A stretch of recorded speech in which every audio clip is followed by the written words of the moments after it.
buenos días. ¿Cómo estás? Bien, bien, comadre. Mire, 6% ¿Qué pasa? ¿Qué pasa? ¿Qué para pasa? bajar. Mire, el río Wow, look at this. de The zone. Grand Canyon. Deus meu, ela... Rapidito. Vira pra lá, meu amor. Não, tá aqui, tá gravando. O celular pra poder aparecer o rio. Ah, tá gravando. Abre um pouco a imagem.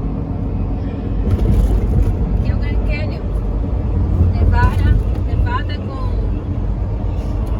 Cadê esse? Entrando pra Arizona. Tá aqui, tem Beautiful. montanha na frente que não dá pra ver direito. Yeah. É muito lindo aqui. Vou devagar, deixa eu ver. Lá. Toda vez que passa aqui eu tenho que filmar, porque é diferente. Eu sei se é por causa do sol, ou a cor é diferente das montanhas. Ali um pedacinho, não dá pra ver. Está do lado de cá. Ai, que é lindo. A gente vai parar aqui, né? E descer. Parar o caminhão em algum lugar e vir de Uber. Aí a gente pode descer. Aqui embaixo que tem um lugar onde desce os carros. E daí você pode olhar na pé lá embaixo. Ali, ó, ali, ó, porta aqui, ó. Viu? Aqui é bem alta a montanha que está descendo aqui, sabe? Aqui, ó, Hoover Dam, é uma barragem. Aqui embaixo é uma barragem. É muito lindo! É muito lindo! É, tô feliz. Estamos indo pra Tenerife, de novo. Caneca, de novo. De novo. Fazer o que lá em Caneca? Amazon. Amazônia. Aqui, ó, aqui já embaixo é o Grand Canyon. Você tá virando uma amazonense. Amazoneira aqui chama. Amazoneira. É. Ixi, aqui o vidro do... Bate o reflexo do sol, dá pra ver o vidro sujo. A poeira que é aqui. Muita poeira aqui. Ai, tem que colocar um óculos. Deixar direito. Olha ali que linda a silhueta da montanha ali, ó. O sol não dá pra ver. Do lado esquerdo, não. Do lado esquerdo ali, ó. É lindo, aqui, o lado esquerdo tem que virar, porque aqui é o rio lá embaixo.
Falou o quê? Tem um amigo hispano lá, falou que frango. Como é que chama frango em espanhol, em inglês, em português? Você vai fazer eu rir agora cedo. Farango. Farango. Farango. Então, O farango é muito gostoso. O Marcinho tem, Braga tem um amigo, não sei, uma pessoa que ele conheceu. Aí ele tava falando do negócio de comida. Aí ele falou assim, farango é muito gostoso. Aí a gente tava lembrando, porque eu passei aqui perto de um restaurante hispano, chama Pollo Loco. Pollo é frango, né, em espanhol. E louco, pollo louco. Aí eu falei pra ele, farango com farinha é melhor. Aí que ele não entendeu nada. Farango